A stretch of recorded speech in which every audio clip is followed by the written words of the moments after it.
The Longbox Crusade presents FanFilm Fridays.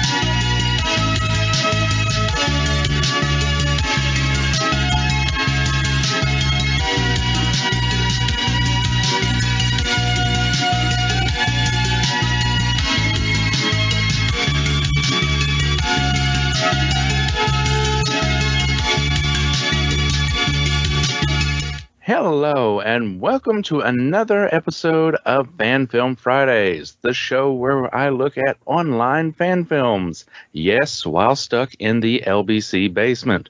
Long story on that, but if you're new to the show, you'll kind of learn to roll with it. If you're a long-time listener, you know the story by now. Anyway, I have been trying to drum up some human interest stories. Get people to listen to my side of the story, get a little human interest out there. Jared says I fail on at least 2 of the qualifications for this, but I'm sure, he's just making stuff up, but we'll see. Anyway, in order to get my human interest story out there, I had to have somebody to tell my tale. And of course, I thought Clark Kent, right? Greatest reporter in all of Metropolis? That'd be my pick. Yeah, except, I get told he's fictional. So instead, I get this guy, Matthew T. Cody. Welcome to the basement, Matt. Hey, thank you very much. Nice to be down here. So did you ever get those controllers for the Street Fighter? Jared swears he's working on that. Yeah. I haven't seen a bowl full of quarters down here in a long time either, so. I see. So, Matt, we do fan films down here. People are interested in fan films, right?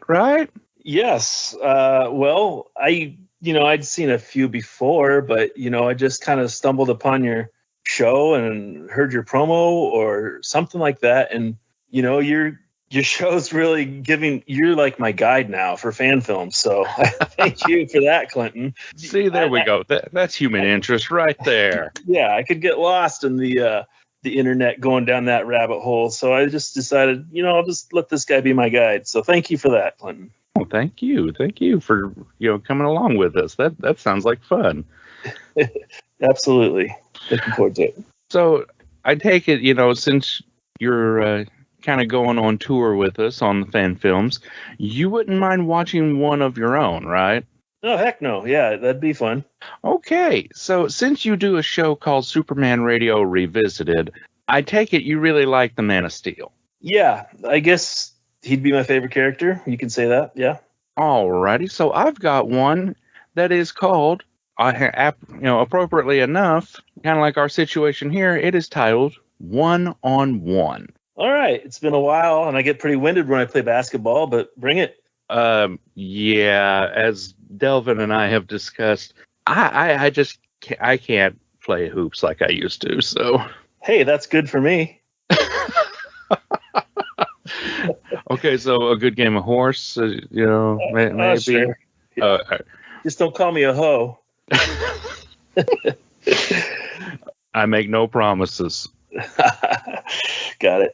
Okay, so the fan film is One on One, posted up online to good old YouTube by Jake Thomas way back in September of 2012. This thing sports 67,600 views at the moment. Wow. Not too bad for an online fan film. Granted, 11 years old. It could use a little more, but I mean those are impressive views for sure.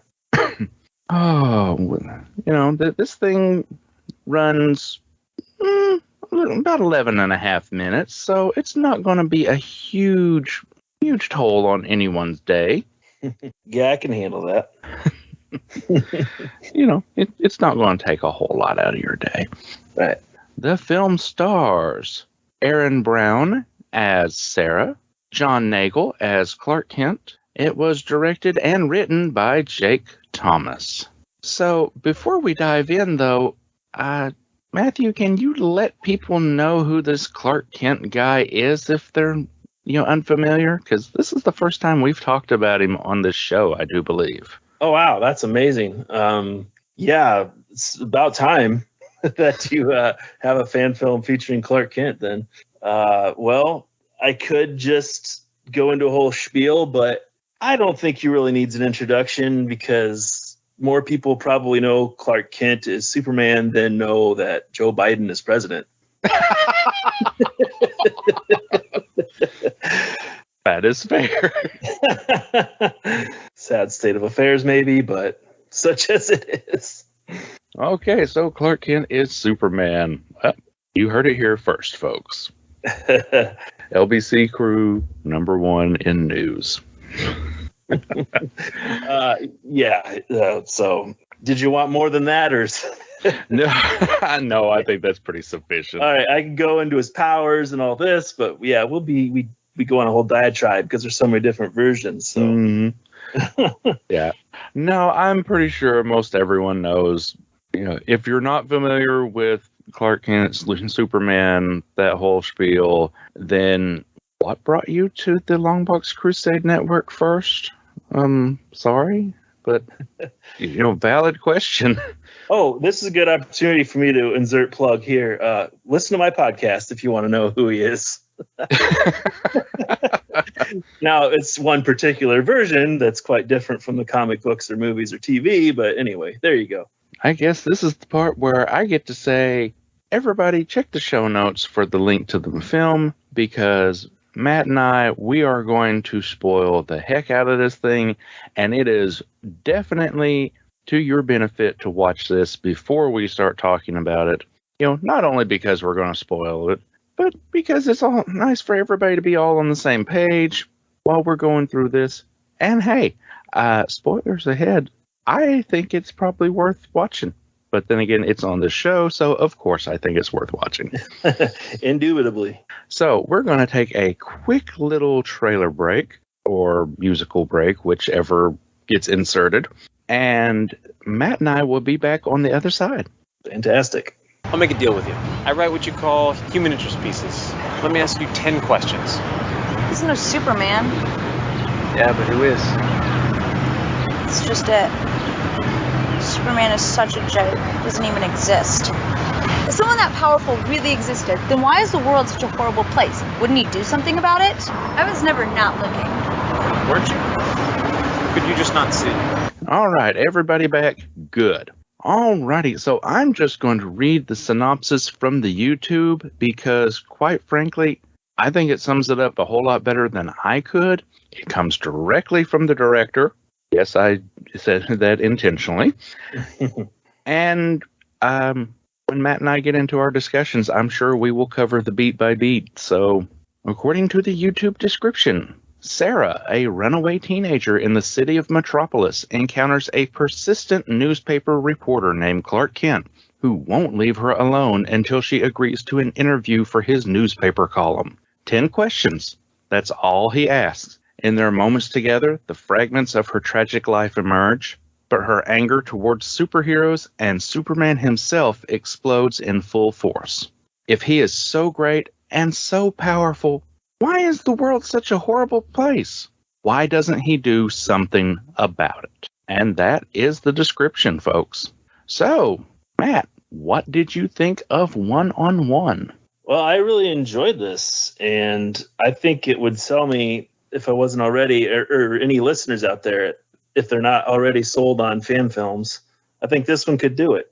And yeah, if your podcast didn't already do that, sell them, that is. And I thought the actors were phenomenal. And this guy, okay, John Nagel, is that who you said played Clark? Yes. I think he could be considered to be, or should be considered to be cast in Superman Legacy, honestly. And if they have to go with the new actor as opposed to like Henry Cavill or Tyler Hoechlin. And then the woman seems like she could play a young version of Sarah Jessica Parker. I hadn't thought about that, but yeah. You see it? Yeah. Now that you Okay. mention it, yeah, I definitely see it. And yeah, that's just I'll get into more details, I guess. But yeah, that's kind of my overall larger thoughts. Yeah, I'm with you. John definitely pulls off a very believable Clark Kent.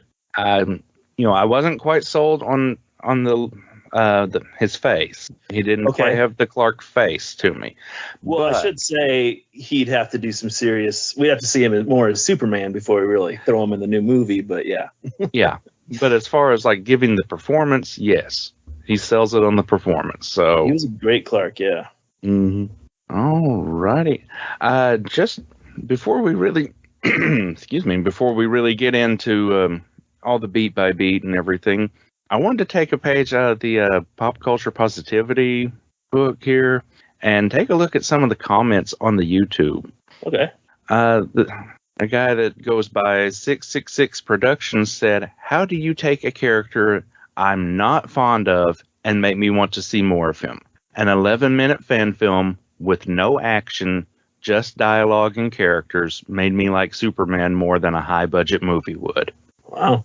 It's like, man, that's your comics fan base right there that you're looking at. Mm-hmm. Oh, man. So, people who admittedly didn't care about Superman now care about Superman. Yeah. So, and this, I just saw like on the opener or whatever, it won some awards, right? yes. Like some film festival or something. Mm-hmm. Yeah, it looked like it was a beautiful day and like beautiful weather. Probably like Los Angeles, maybe it was filmed in. Let's see. I just know the credits. I was kind of looking and it said like thank you Yeah. to the Los Angeles development or something like that. Yeah, that's what I was trying to look at real fast. I couldn't remember if it said Los Angeles or Chicago. Well, I guess I don't really know where it was filmed, but anyway, great production and music. Yeah, it's got some awards listed, but I cannot read them. The font is too small for my eyes. Yeah, I don't have that in front of me anymore, but maybe it was like a Metropolis Film Festival or something like that. All right, so getting into kind of the beat by beat, we open with Sarah in the subway with a payphone, so that kind of dates the thing. But, first of all, how nice to see a subway. Yeah, and a payphone. Yeah. Dial down the center, Matt. 1-800-COLLETT. Yep. And she got her quarterback when I guess it wasn't a complete call. Is that how that works? I don't. Something like that, yeah. Just twirling around in her finger. But yeah, I mean, do you want to take it from there? Or you want me to? Yeah, I mean, for everybody who didn't watch the film, shame on you. But Yeah. Sarah is trying to basically Worth it. call back home.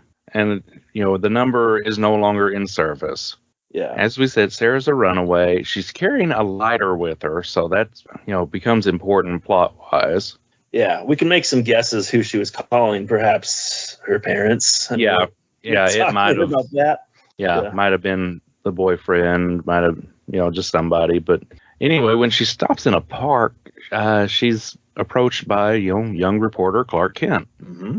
who, of course, is out there looking for a human interest story. Right. And, and it's a bunch of back and forth and whatever. He convinces her to take part in his interview by, subtly stealing her lighter. Thank goodness for super speed, right? Right. Yeah.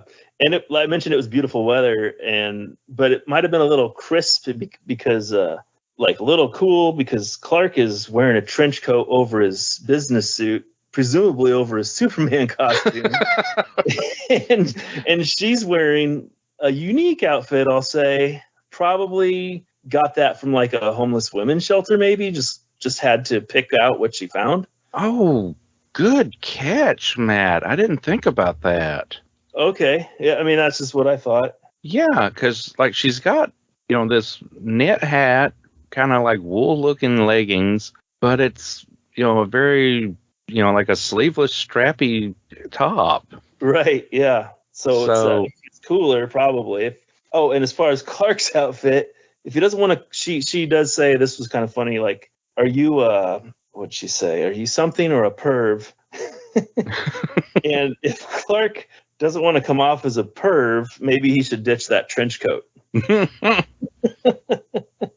And of course, Sarah being the teenage runaway, she's got to smoke. Right. Yep. Mm-hmm. And Clark having possession of the lighter, and maybe he was a little intrusive by taking that lighter.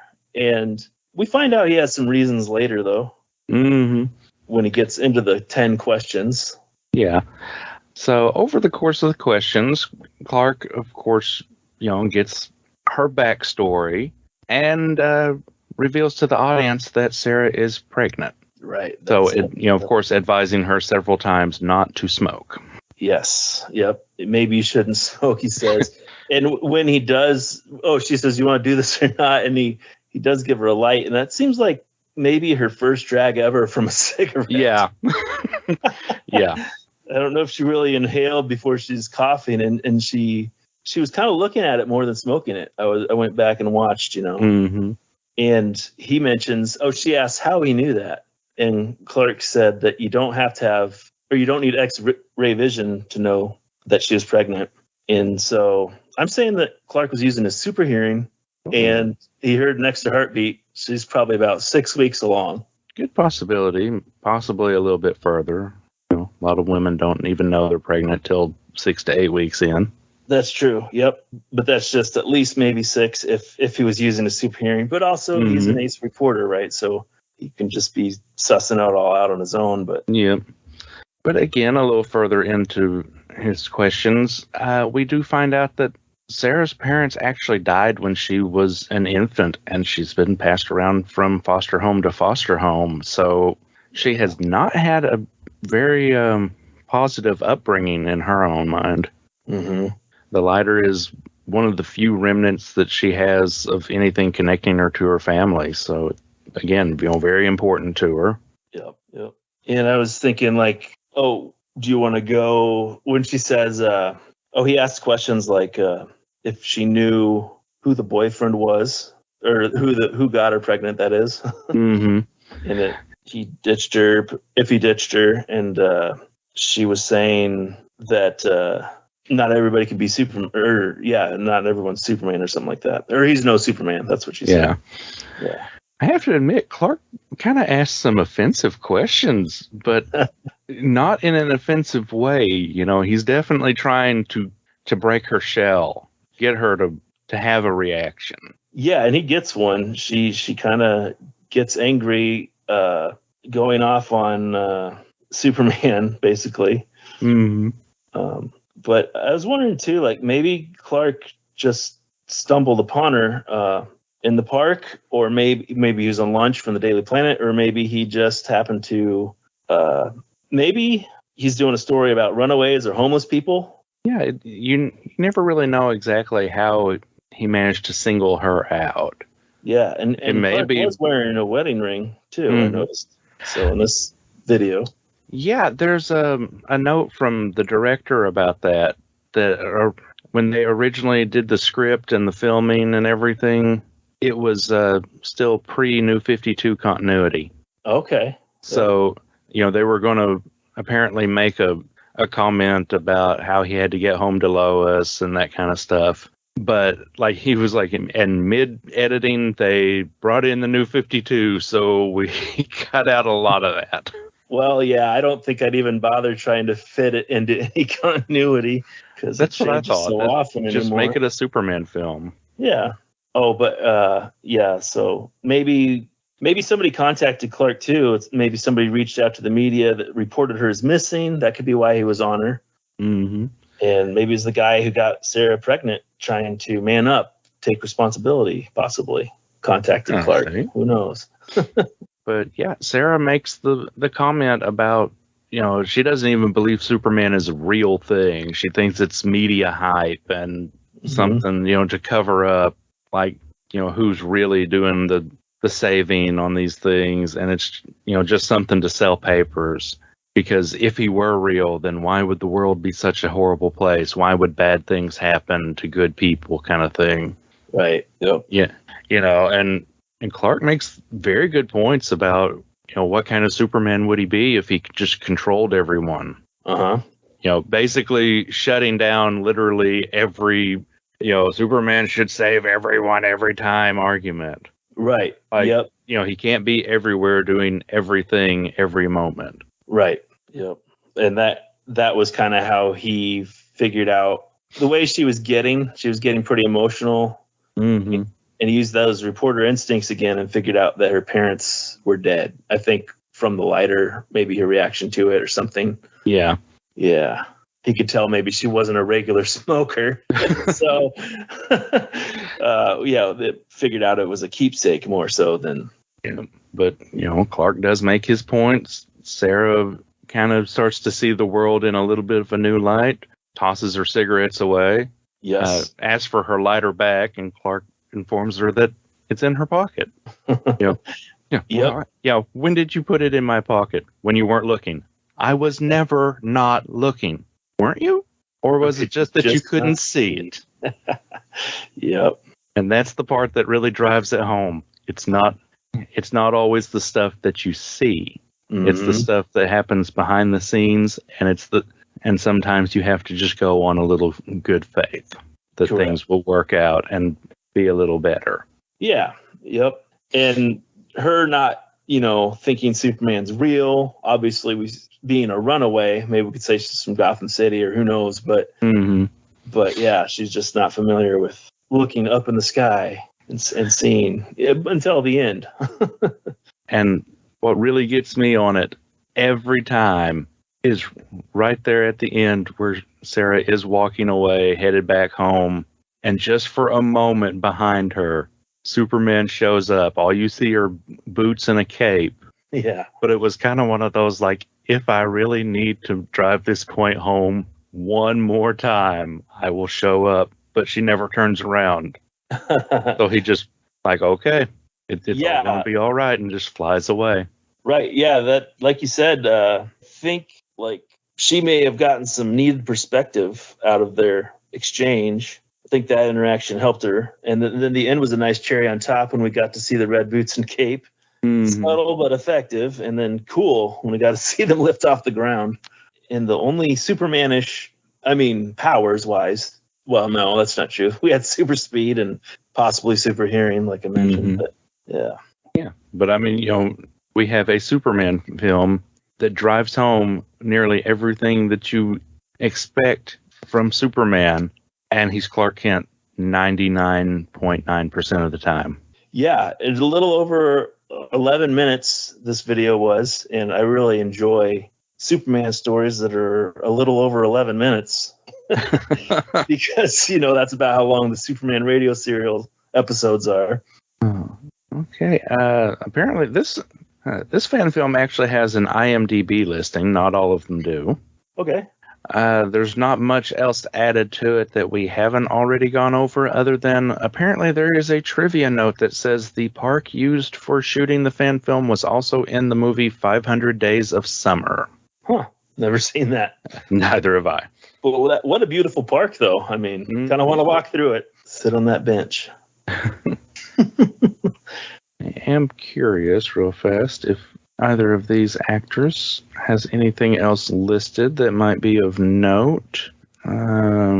Nothing I have heard of for John Nagel, although there is something kind of interesting that he's been in a 2014 film called The Creep Behind the Camera, which I'm not sure if I want to see it or not, but wow, yeah.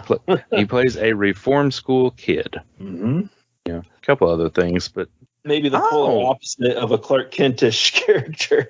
Interesting. Okay, so Aaron Brown, who played Sarah, apparently is married to Jake Thomas and has been since September of 2011. So, wow, they got married before, a while before the fan film came out. She's been in a few other things.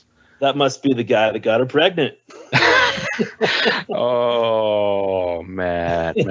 He manned up and took responsibility. I don't know.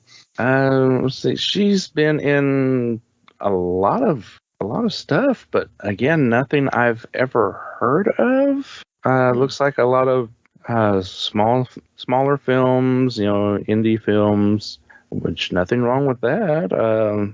Few episodes of some TV shows that, again, I've never heard of. Of note, to friend of the show, Irredeemable Shag, she was the director for a video called Yellow Car. So, ha, Shag, Yellow Car. I got a point. Inside joke. Okay, I'll just roll with that. Let's see. Jake Thomas, the director. Let's see what he's been doing, working on. Apparently a lot of the same stuff that his wife has been working on. Okay. So, his actress of choice, I take it. Yeah. I wonder if he ever gets in front of the camera or always behind it. Looks like he has no. It is all writing, directing, and editing. Okay. Well, apparently he does good work, so keep him with it. Because, this one it's shot beautifully. It is edited together wonderfully. You mentioned the music, Matt. The music, I love the music in this. Yeah, it was just to hit the right emotional beats. It wasn't too overpowering or anything. Right. Yeah, it is not in your face. It's very subtle. Just you need something for a big Superman theme, but yeah, it's perfect for Clark stuff. Yeah, and I don't think it really needed everybody's that wants it to always be the John Williams or something. It's like it didn't really need a big Superman moment. No, it didn't. It was very down to earth. Just a nice story. I mean, now if I'm going to nitpick anything, sure. And goodness knows this isn't because I'm trying to be mean. I'm just the Superman cape. Okay. It feels like they cheaped out just a little bit on the Superman cape. I don't know that was Kryptonian fabric. Yeah. I could definitely see Ma Kent's seams there. But, I mean, that is a total nitpick. That is not me bashing this at all. Uh-huh. That is me sitting there saying, well, this makes it a 99.9999 out of 100. Mm-hmm. Yep. But I mean, quite literally, that's it. Otherwise, I mean, what? Payphones date the movie? Oh, big deal, Right. Yeah. Black and white movies date them from being from the 50s. I get it. Yeah. Okay. Yeah. Yep. That goes beyond nitpick. That's just complete griping. But no, I mean, this was an absolutely wonderful fan film, and it's probably either like the second or third thing that pops up if you type in Superman fan films. Right. Yeah. When I was just going to look for it without finding the link you sent me, I just typed in Superman fan film, and boom, it wasn't hard to find because I wanted to watch it again. And yeah, just when Clark's, I really liked that line, like you mentioned, when Clark said if Superman just forced her to do whatever he wanted her to do, he wouldn't be much of a Superman, would he? And he was trying to help her like a friend.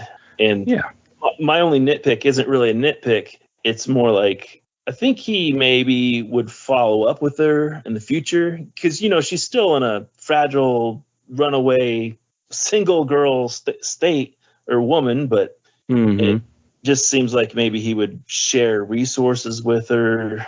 And just let her know how to help her. Yeah. See him like offering her a job at the Daily Planet, reaching out to Perry to offer her a job, rather, Perry White.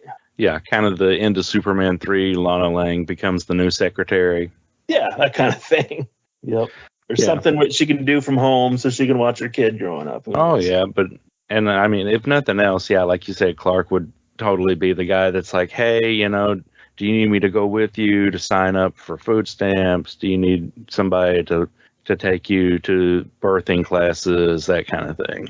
Yeah, absolutely. Yep. You know, maybe I can't do it, but I can get Jimmy. Exactly. Yep. He's got some pals. All right. So, I mean, do we have anything else to add to this? Well, I would just say, I wanted to ask you, like, do you watch Superman and Lois? I love Superman and Lois. Good to hear. Yeah. I thought the plot of this fan film, you know, you could pad it with some extra content and it could make a really strong episode of Superman and Lois. Absolutely. Like Sarah is the girl's name, you know, or the woman's name. She could be someone in Jordan and John's grade that they know, and it could make for like a teen pregnancy after school special type episode. Yeah, and that's the other thing. Like this, in untalented hands, this could have come across as a very heavy-handed after-school special. Yeah. But instead, it's just 11 minutes of pure, just pure gold. I'm going to say it plainly. It's pure gold. This is This is absolutely wonderful. Because, befitting of Superman. Yeah, it gets everything you need about Superman right in there. It has a wonderful message for both characters that is not heavy-handed. It's not forced upon the viewer. Yeah. You know, it's just, you know, here's our story that we're going to tell and take from it what you're going to. Yes, yeah. And then, like, there could be some threat. I just thought, well, if it's an episode, you have to have maybe some Superman quota. So some threat stealing runaways to fulfill that Superman action. I don't know. Yeah. You know, there'll be something, you know, like, you know, the pregnant girl goes to hide in the mines and there's a cave in, or, you know. Yep. Or I just hope Superman and Lois gets renewed. Oh, me too. That is appointment television. But barring that, you know, I would love to see a follow-up to this fan film with the same cast. Maybe Clark, maybe we could see it'd be great to see the kid. Yes, I would love to see this. Like, do a 10 years later kind of thing. Yeah. This would be great. You hear that, Jake Thomas? You and your lovely wife, get this John guy to come back and just all make a wonderful fan film together so we can get a sequel. Absolutely. Yes, you just think superb. High marks for me. I'd love to see more from him and her. Yeah. Oh yes, absolutely. And John Nagel or whoever we get. Mm-hmm. All righty. So that about wraps it up for me. Okay. If it hasn't been clear, folks, this gets some of the highest praise this show has given to a fan film. You absolutely should watch it. Even, you know, like, take it from the YouTube commenter. Even if you're not a Superman fan, give it a watch. Yeah. You know, you might find what's wrong with you too if you're not a Superman fan. Yeah. The guy just wants to help. What's wrong with that guy? Yeah. But, you know, it's like, even if you're not a Superman fan, you might be watching this and find the one bit of Superman media out there that you do like. Mm-hmm. Sure. Yeah. All right. So, Matt, I appreciate you coming down here with me. Oh, my pleasure. Yeah. Appreciate you, you know, making it through a fan film of your own without a guide.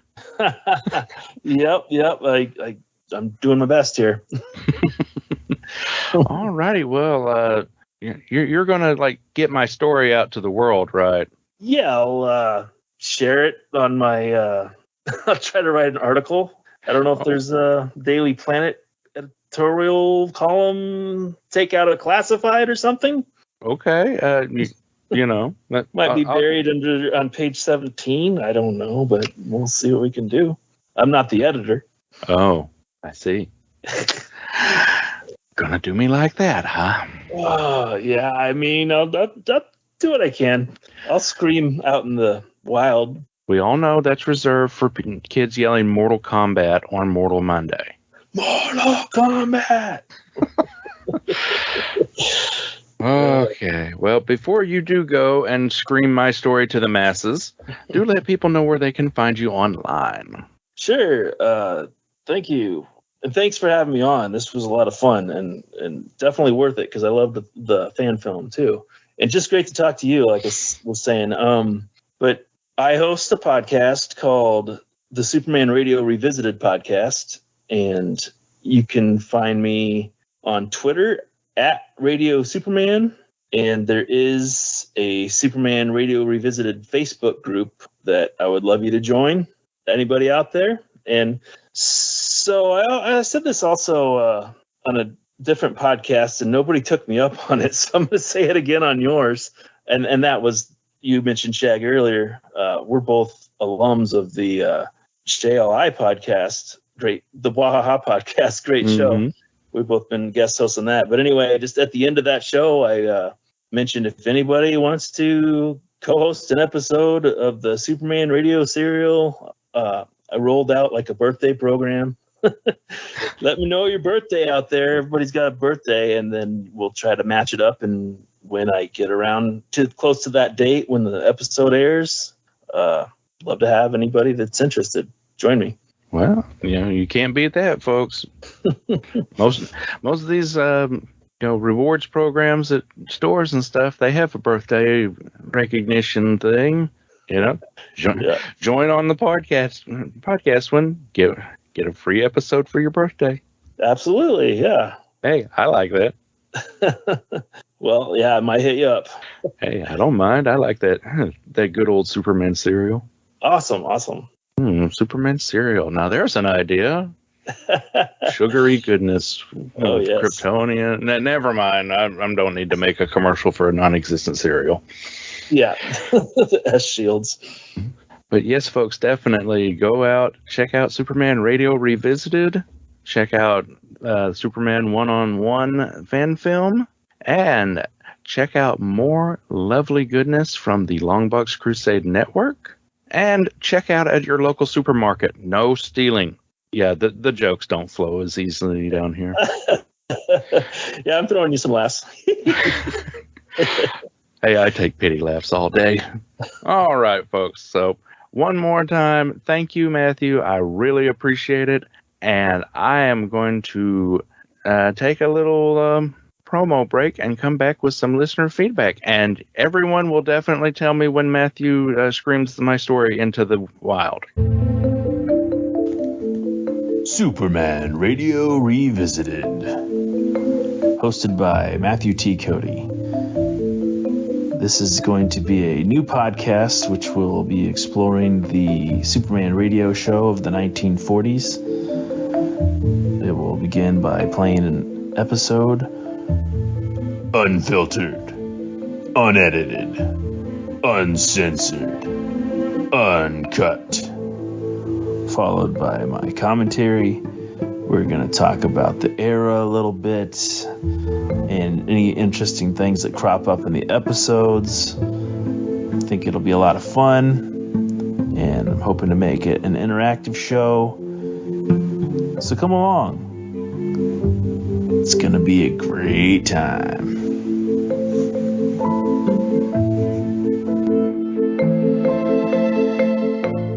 Hey everybody, thanks for sticking with me. This is the feedback portion of the show. Before I get into all of that though, I have to tell you, there's a guy on the news reports. I'm not really watching it, but like hearing it. They're talking about some guy that's like out there on Longbox Crusade Avenue screaming about mole people coming to eat his face or something. That can't be Matthew though, because he wanted to tell a human interest story about a guy trapped in the basement. Can't be this. Okay, so feedback on last episode, which was covering Green Lantern in Brightest Day Off with my guest Delvin the Dark Web Williams. We got social media love, likes, shares, retweets, all the fun stuff from Chris Statos, Delvin Williams, Chris at BTO and Batbooks, Laurel, Pat Sampson, Superman Radio Revisited Podcast, and BZ the Voice, which if you don't know, BZ the Voice is the director, writer, and star of Green Lantern in Brightest Day Off. And speaking of social media love and BZ the Voice, he retweeted us and left a little comment saying, I appreciate you taking the time to review and critique my film. Currently writing part 3, and it's gonna be a doozy. Again, you are appreciated. Bless you. To which Delvin replied, What? Wow, I loved it, man. You did an outstanding job. I'll follow so I can see when part 3 comes out. You and me both, Delvin, because you know part 2's already going to be covered on here. So that guarantees part 3's going to be covered too. We got to finish that trilogy. All right, so that seems to be all the feedback on the last episode. That's all right. I understand Twitter's kind of not the place for everybody anymore. That's fine and dandy. No problem there. If I missed anyone, do please let me know. I want to give a shout out to all those Crusaders Club members. Thank you so much. Your participation on the Patreon is what helps makes all these shows possible. Even the unpopular one. Who am I kidding? There are no unpopular shows on this network because this is the Longbox Crusade Network, baby. Okay, I'm just flying high on caffeine right now. All right, I want to give one more thanks to Matthew T. Cody for joining me on this episode. Thank all of you lovely listeners, and until next time, I'll still be down here in the basement apparently, but that's okay, because how else will you be able to join me for another Fan Film Friday? Today you can take your telephone, your cell phone. You can make a movie on that. And if it's a really cool movie that's funny and it's dramatic or whatever, you can post it on YouTube. If you want to make films and you want to tell stories, you can do it. After all art is experience. But if you're obsessed with film and you love to tell stories and you love working in that medium, then that'll give you the strength